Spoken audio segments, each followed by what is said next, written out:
오늘도 성경 봉독하고 기도하고 하나님의 말씀 생각하도록 하겠습니다.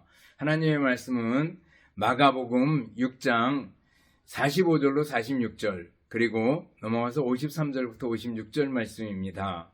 봉독하겠습니다. 예수께서 즉시 제자들을 재촉하사 자기가 무리를 보내는 동안에 배 타고 앞서 건너편 벳세다로 가게 하시고 무리를 작별하신 후에 기도하러 산으로 가시니라. 건너가 게네사렛 땅에 이르러 대고 배에서 내리니 사람들이 곧 예수신 줄 알고 그 온 지방으로 달려 돌아다니며 예수께서 어디 계시다는 말을 듣는 대로 병든 자를 침상째로 메고 나오니 아무데나 예수께서 들어가시는 지방이나 도시나 마을에서 병자를 시장에 두고 예수께 그의 옷가에라도 손을 대게 하시기를 간구하니 손을 대는 자는 다 성함을 얻으니라. 아멘. 다 같이 기도하겠습니다. 사랑과 은혜가 풍성하신 하나님 아버지 감사합니다. 오늘도 하나님의 말씀을 생각하는 소중한 시간입니다. 이 말씀들을 듣고 마음에 새기고 믿음으로 승리하는 삶을 살게 하옵소서. 감사드리오며 예수님 이름으로 기도드리옵나이다. 아멘. 여러분 다시 만나서 반갑습니다. 주님의 이름으로 여러분들을 진심으로 사랑합니다. 또 한 주간 지나오면서 감사할 일들을 돌이켜볼 수 있기를 바라겠습니다. 벌써 남쪽에서부터 꽃 소식이 들려옵니다. 하나님의 창조의 질서에 따라서 다시금 봄이 오는 것을 볼 수가 있습니다. 우리의 겉모습, 우리의 몸 날이 갈수록 낡아지고 늙어지고 그렇겠지만 우리의 속사람은 날마다 새로워지는 역사가 있기를 바라겠습니다. 오늘 예수님께서 산으로 가셨습니다. 왜 가셨을까? 46절 보면요. 기도하러 산으로 가시니라 라고 말씀하고 있습니다. 기도하려고 예수님께서 산으로 가셨다라고 말씀하고 있습니다. 요즘 코로나 시대를 겪으면서 기도원들이 많이 어렵다는 소식을 듣습니다. 그러나 한때 한국교회가 기도원을 많이 찾고 또 활용했던 시기들이 있습니다. 제가 청년 때 오살리 기도원이죠. 지금 최자실 목사님 기념 기도원으로 되어 있는데 친구와 같이 가서 한 2박 3일 동안 이렇게 금식했던 적이 있습니다. 그땐 최자실 목사님이 직접 설교하곤 했던 그때였습니다. 그 기도원은 정말 최자실 목사님이 나는 할렐루야 아줌마였다라는 책을 읽어보면 눈물로 또 기도로 그곳에서 매일매일 기도했었다고 얘기를 합니다. 그 이후에 전국적으로 기도원 운동들이 많이 일어나게 되었고 특별히 금식 기도원들이 많이 생겨났습니다. 양평 금식 기도원, 강남 금식 기도원 이런 기도원들이 많이 생겨났습니다. 나중에 그 오산리 기도원은 절반 정도를 청소년 수련원으로 만들었어요. 그래서 조영기 목사님 호를 따가지고 영산수련원이다 이렇게 해놨는데 영산수련원을 개원할 때부터 한 8년 동안을 제가 여고에 있을 때 우리 여고생들 데리고 같이 갔던 적이 있습니다. 1학년 학생들 학교 입학하면 곧바로 수련원에 나가서 같이 훈련받고 또 신앙에 관한 기본적인 것들 또 일반적인 수련 활동들 단합대 이런 것들을 했던 기억이 납니다. 어쨌거나 기도원 운동들이 한참 일어날 때가 있었다라는 겁니다. 제가 청년부를 인도했던 그런 전도사 시절에는 수원의 칠보산 기도원회를 이렇게 같이 금요일마다 청년들 데리고 갔던 적이 있어요. 또 나중에 부교육자 할 때는 도봉산 기도원이나 삼각산 기도원에 이렇게 데리고 갔던 적이 있습니다. 또 가족들과 함께 휴가가 나면 그 양평에 있는 십자수 기도원이나 또 광림수도원 같은 곳에 가서 시간을 보내기도 했습니다. 어쨌거나 기도원 얘기를 쭉 했는데 기도원 운동이 한참 일어나고 정말 기도를 많이 하던 그런 때가 있었습니다.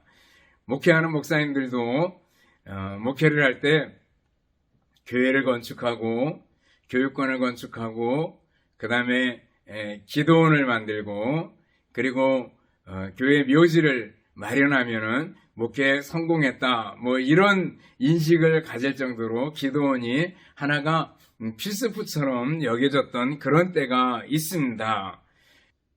기도원에 관한 일화들을 경험들을 쭉 말씀드렸는데 중요한 건 뭐예요? 기도죠. 기도가 중요하다라는 거예요. 예수님께서는 기도가 중요하다라는 걸 자주자주 말씀하시고 가르쳐 주시고 몸소 모범을 보여주시고 그랬습니다. 근데 오늘 보면은 우리 예수님께서 산으로 기도하라고 하셨다라는 걸 얘기해 주고 있습니다. 그러면 오늘 본문 속에서 언제 예수님께서 기도하셨는가라는 것부터 살펴볼 수 있습니다. 우리 예수님께서 언제 기도하셨어요? 때는 저녁입니다. 이제 사람들을 고쳐주고 가르치는 사역을 하시다가 저녁이 되었습니다.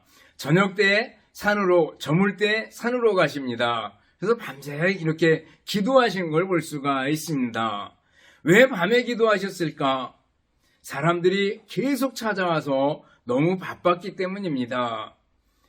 마가복음 1장 35절에도 보면 예수님께서 새벽에 기도하셨어요.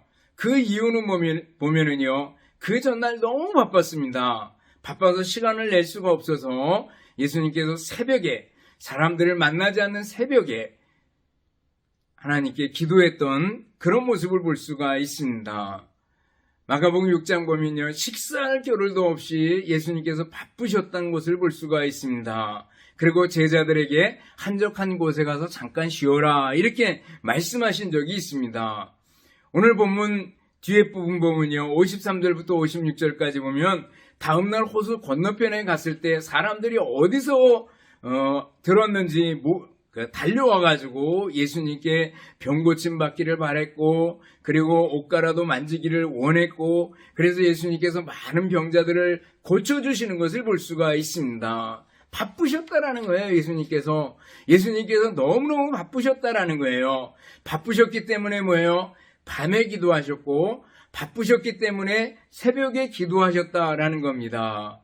여기서 우리는 바쁘다고 기도하는 생활을 줄이거나 뒤로 미뤄서는 안 되겠구나라는 걸 알 수가 있습니다. 마틴 루터는 종교개혁을 단행하면서 정말 기도로 이 일들을 이끌고 나갔습니다. 그러면서 나는 너무 바빠서 기도합니다 라는 얘기를 했습니다. 나는 오늘 해야 할 일이 많으므로 기도하기 위해 1시간 더 일찍 일어나야 되겠다. 또 기도를 최고의 사명으로 삼아라 이렇게 가르쳤습니다. 신발을 만드는 사람은 신발을 만들고 재단사는 외투를 만드는 것처럼 그리스도인은 당연히 기도해야 된다라고 얘기했습니다. 기도는 그리스도인들이 하루도 거르지 않고 해야 하는 중요한 일이다라는 거죠. 직업처럼 기도해야 된다라는 거예요. 그러면 여러분들 바쁘다고 핑계하지 말고 다시 한번 기도해야 되고 기도 생활을 되찾을 수 있고 기도의 맥을 다시 잡을 수 있기를 바라겠습니다. 또 예수님께서 언제 기도하셨어요? 오늘 본문을 보면은요, 앞뒤 전후를 쭉 살펴보면 오병이어의 기적 후에 기도하셨다라는 거예요. 예수님께서 즉시 제자들을 재촉해서 배를 타고 건너편으로 가라고 하십니다. 그리고 홀로 산으로 가셔서 기도하시는 걸 볼 수가 있습니다. 왜 그랬을까? 요한복음 6장을 보면은요, 사람들이 오병이어의 기적 후에 예수님께 와서 예수님을 억지로 잡아서 임금을 삼으려고 했어요. 그래서 예수님께서 이것을 아시고 혼자 산으로 떠나가시더라 이렇게 기록하고 있는 걸 볼 수가 있습니다. 오병이어의 기적 후에 왕으로 삼으려는 것을 아시고 예수님께서 기도하라고 하셨다라는 거예요. 오늘 우리에게 적용시켜 볼 수 있기를 바랍니다. 큰 성공을 이룬 후에 어떤 성취를 이룬 후에 우리는 어떤 태도를 가지는가라는 거예요. 그것을 배울 수 있지 않습니까? 많은 교회가 교회당을 아름답게 건축하고 또 크게 건축하고 그리고 그것 때문에 싸워가지고 깨져버리는 그런 경우들을 종종 볼 수가 있습니다. 왜 그랬을까? 예수님이 답입니다. 예수님처럼 기도하지 않았기 때문에 이런 일들이 생겨났다라는 거예요. 젊었을 때 성공한 사람들, 나이가 들면서 그 공허감 때문에 쩔쩔매는 경우들을 보게 됩니다. 요즘에 그 배우 한 사람이 마약 때문에 굉장히 곤란을 겪는 그런 뉴스들을 접하게 됩니다. 1,000만 관객을 동원했던 사람이에요. 아직도 젊어요. 그런데 고등학교 초기에 이렇게 데뷔를 했거든요. 그래가지고 아주 유명한 영화들, 드라마들 엄청 많이 찍었고 사람들에게 인기도 많고 그런데 마약에 빠져드는, 그래서 인생을 이게 망쳐버리는 그런 모습을 볼 수가 있습니다. 여러분들 성공했다고 생각했을 때 그 이유를 감당하지 못하는 이유가 뭘까라는 걸 생각해 보셨습니까? 배가 지나간 다음에 소용돌이가 일어나는데 그 소용돌이를 감당하지 못하는 경우들을 볼 수가 있습니다. 설교를 준비하면서 인생 최고의 정점을 찍고 그 후에 흐지부지 인생을 마감한 사람들을 살펴봤어요. 그랬더니 실제로 그 검색을 해봤더니 자살할 인물들 이렇게 나오면서 정말 많은 사람들이 스스로 목숨을 끊어버린 경우들을 보았습니다. 우리가 알만한 유명한 사람들이 쭉 목록이 가나다 순으로 나와 있는 걸 볼 수가 있어요. 인생의 큰 성공을 이루고 인생의 정점을 찍고 목표를 달성하고 그리고 나서 그 이유를 감당하지 못하던 사람들의 모습을 볼 수가 있습니다. 여러분들 큰 성공을 이루었습니까? 목표를 달성했습니까? 우리 학생들이 시험을 잘 보았습니까? 대학에 합격을 했습니까? 직장에서 진급을 했습니까? 큰 돈을 벌었습니까? 성취감을 맛보았습니까? 이후에 할 일이 무엇인가라는 거예요. 기도해야 된다라는 겁니다. 하나님을 찾아야 된다라는 거예요. 하나님 앞에 엎드려야 된다라는 거예요. 그래야지 하나님께 감사할 수 있고, 그래야지 더 겸손해질 수 있고, 그래야지 그 이후 삶을 하나님께 맡길 수 있다라는 거예요. 여러분들 큰 성공 후에 기도할 수 있기를 바랍니다. 기도하는 사람이 돼야 된다라는 겁니다. 또 어느 때에 기도했는가라는 걸 보셔요. 그러면은요, 우리 예수님께서 바로 바다 위, 호수 위, 물이죠. 갈릴리 호수, 바다 호수라고 얘기하고 물인데 물 위를 걸으시기 전에 기도하셨다라는 걸 볼 수가 있습니다. 일을 시작하기 전에, 큰 기적을 행하기 전에 예수님께서 기도하셨다라는 걸 우리는 성경에서 여러 군데 찾아볼 수 있습니다. 공생애를 시작하기 전에 40일을 금식하며 광야에서 기도하시는 걸 볼 수가 있습니다. 죽은 나사로를 살리기 전에 기도하시는 걸 볼 수가 있습니다. 십자가를 지시기 전에 겟세마네 동산에서 기도하셨던 주님을 만날 수 있습니다. 십자가 위에서 하신 말씀들이 7가지가 있는데 전부 이것을 가상칠언 이렇게 얘기하잖아요. 그런데 첫 번째 말씀이 바로 기도입니다. 그리고 맨 마지막 말씀도 기도입니다. 아버지여 저들을 사하여 주옵소서, 저들이 하는 일을 알지 못함이니이다. 이렇게 첫 번째 기도로 시작하고 맨 마지막 기도도 아버지, 내 영혼을 아버지 손에 부탁하나이다 라는 겁니다. 처음에 기도하셨고 일이 끝나고 기도하셨고 중간에도 뭐예요? 당연히 기도로 이루어진 삶이었다라는 걸 알 수가 있습니다. 여러분들 성공했습니까? 기도해야 됩니다. 일을 시작하려고 합니까? 기도해야 됩니다. 새 일을 계획하고 있습니까? 기도해야 됩니다. 여러분들 학교에서 우리 학생들 시험 볼 때면은 기도하고 시험 볼 수 있기를 바랍니다.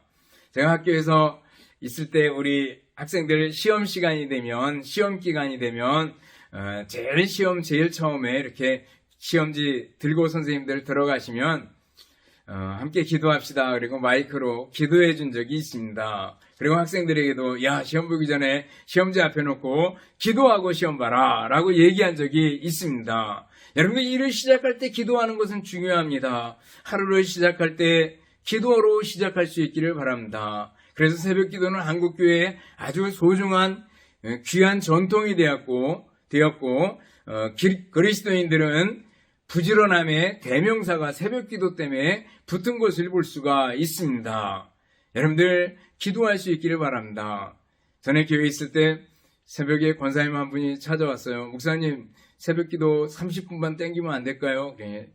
왜요? 그랬더니 여름이 됐는데 너무 낮에 일하려면 더워요. 아침에 30분 더 일했으면 좋겠어요. 라고 얘기를 해요. 그래서 안 돼요. 그리고 단번에 거절한 적이 있습니다. 왜냐하면 그러려면 제가 30분 더 일찍 일어나야 되잖아요. 그때도 4시에 일어나가지고 이렇게 교회 본고를 한 바퀴 뺑 돌아서 멀리 있는 분들을 모시고 와서 새벽 예배 드리고 그리고 모셔다 드리곤 했는데 4시에 일어났는데 3시 반에 일어나려면 나는 언제 잠자고 살아요? 그리고 거절했던 적이 있습니다. 여러분들 그렇지만 뭐예요? 우리가 새벽에 기도하려는 그 열심들, 열망들, 주님을 찾는 열심이 우리들에게 필요한 줄 압니다. 하루를 기도로 시작할 수 있기를 바랍니다. 한 주간을 기도로 시작할 수 있기를 바랍니다.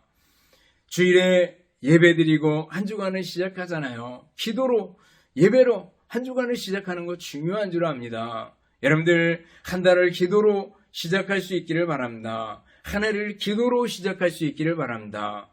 새 집을 이사해서도 기도로 시작할 수 있기를 바랍니다. 새 차를 사고도 기도로 새 차를 탈 수 있기를 바랍니다. 기도. 예수님께서 언제 기도하셨어요? 밤중에 기도하셨고 새벽에 기도하셨고 그리고 일을 시작하기 전에 기도하셨고 일을 마치고 나서 기도하셨고 항상 기도하시던 예수님의 모습 따라서 우리들도 기도에 힘쓰는 사람들이 되어야 될 줄 압니다. 그럼 예수님께서 어디서 기도하셨는가? 라는 걸 다시 살펴볼 수 있습니다. 어디서 기도하셨어요? 산으로 가셨다라고 얘기하고 있습니다. 산으로 가셨다. 해가 저물 때 산으로 가신 이유는 뭡니까? 그것은 하나님과 대면할 수 있는 최상의 시간, 최상의 장소가 바로 산이었기 때문에 그렇다라는 겁니다. 시간상으로 보면 밤이나 새벽에 사람들로부터 좀 떨어져 있는 한적한 시간, 한적한 곳에서 하나님과 1대1로 대면해서 기도하기를 원하셨다라는 거예요. 여러분들 우리들도 하나님과 대면하는 시간이 중요한 줄 압니다. 기도는 하나님과 얘기하는 겁니다. 하나님과 1대1로 대면하는 것이 바로 기도입니다. 그런 의미에서 여러분들 기도의 장소들을 한번 정해볼 수 있기를 바랍니다. 다니엘은 하루에 3번씩 집의 윗방에 방을 이렇게 예루살렘으로 향한 창문을 열고 기도했던 걸 볼 수가 있습니다. 베드로와 요한은 성전에 올라가서 기도하려고 올라갔습니다. 그러다가 미문에 있는 못 걷는 사람을 고쳐주잖아요. 고넬료나 베드로 같은 시간에 정한 시간에 기도했던 걸 볼 수가 있습니다. 베드로는 기도하러 지붕 옥상으로 가서 기도했던 걸 볼 수가 있습니다. 바울사도는 빌립보에서 강가에서 기도처를 찾다가 루디아 일단을 만나서 옷감장사죠. 자주장사. 그 사람들에게 복음을 전하고 빌립보 교회가 세워지는 걸 볼 수가 있습니다. 기도하는 사람에게 하나님께서 은혜를 주시고 기도하는 사람의 일을 성취하도록 만들어주시는 분이 하나님이신 것을 믿을 수 있기를 바랍니다. 어디서 기도할 것인가라는 걸 살펴봤습니다. 여러분들 나름대로 기도의 장소를 정할 수 있기를 바랍니다. 교회가 좋다고 생각합니다. 교회당이 좋고요. 또 집의 한 부분 어느 한 방을 기도 장소로 정해도 좋습니다. 다락이나 작은 방도 좋습니다. 옥상도 좋습니다. 또 옆에 있는 산이 있다면 산의 한 구석탱이도 좋습니다. 조용히 하나님과 대면할 수 있는 그런 장소를 정해서 날마다 기도할 수 있기를 바랍니다. 세 번째로 예수님께서 어떻게 기도하라고 하셨는가라는 걸 살펴볼 수 있습니다.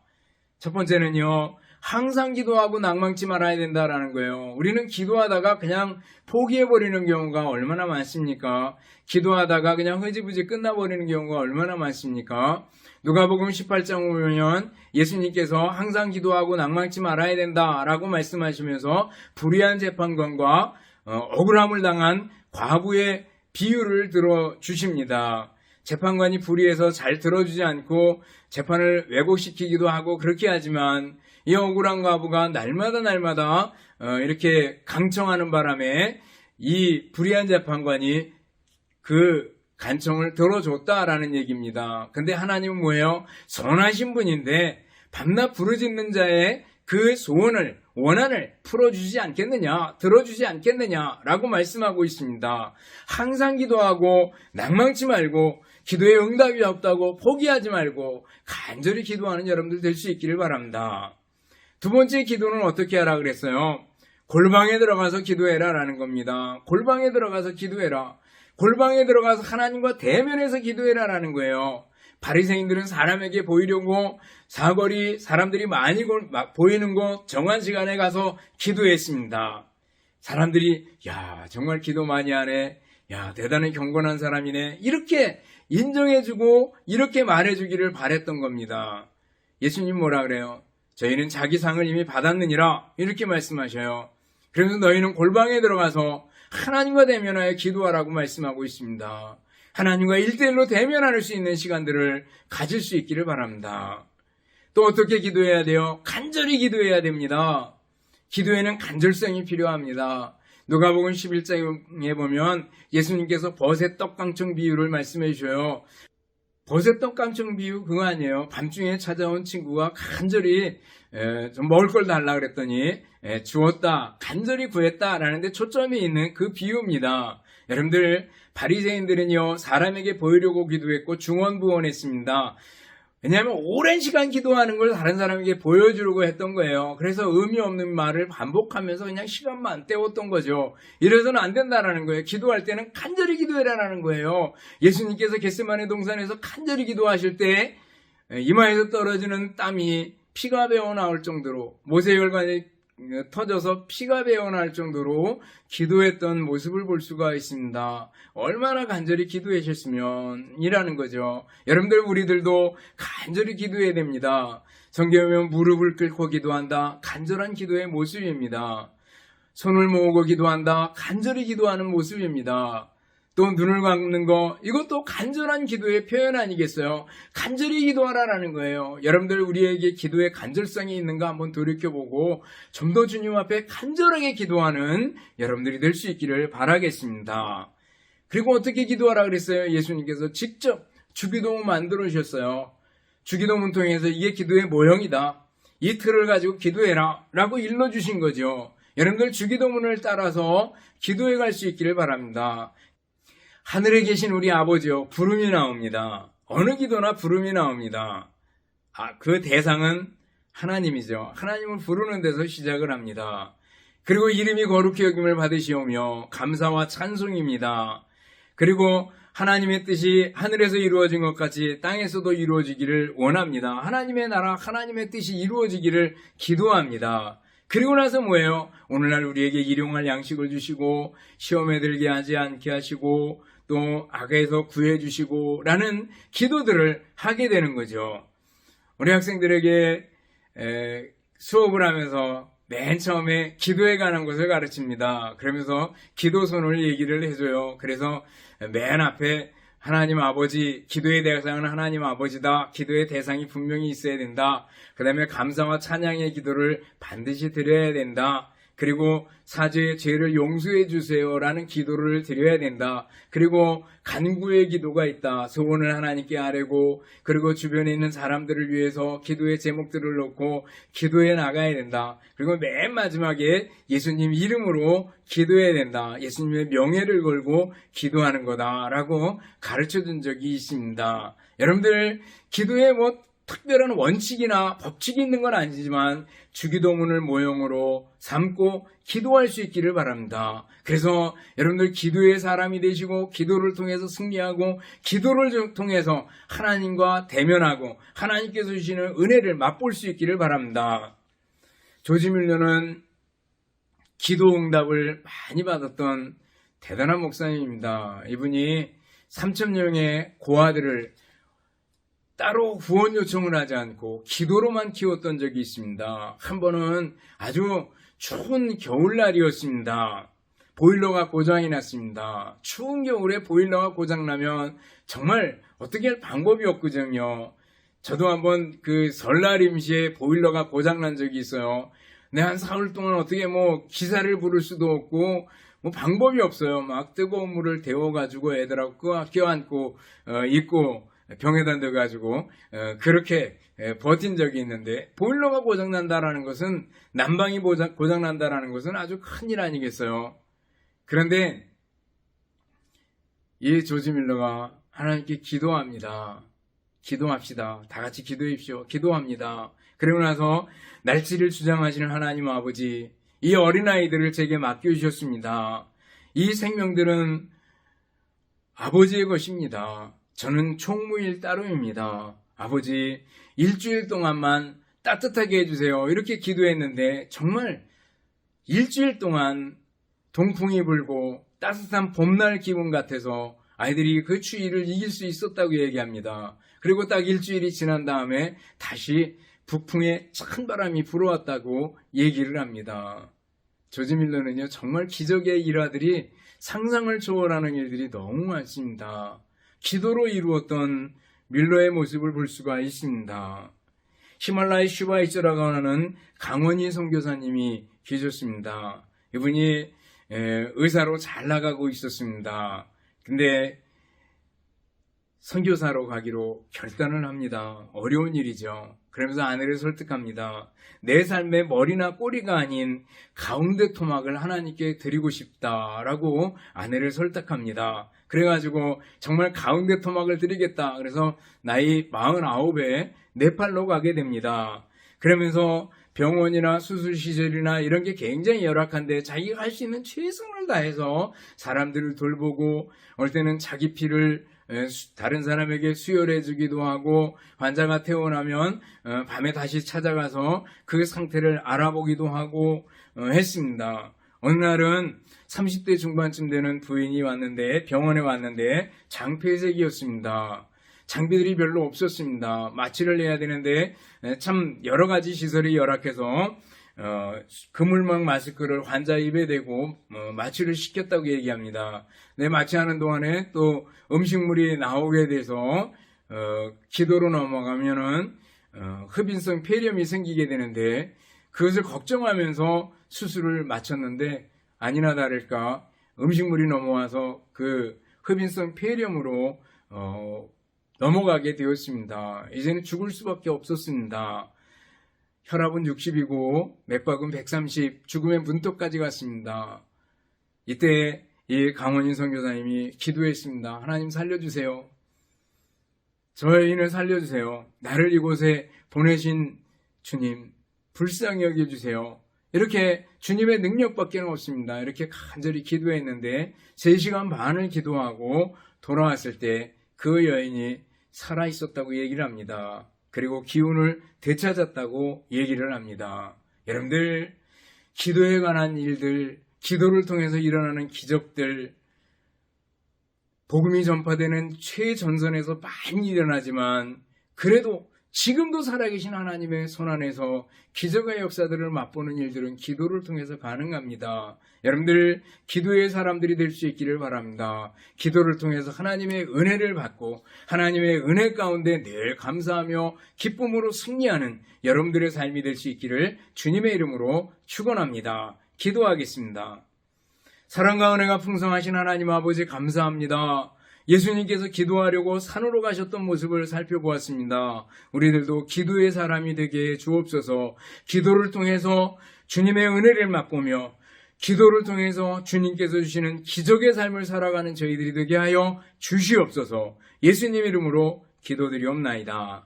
아멘. 축도하겠습니다.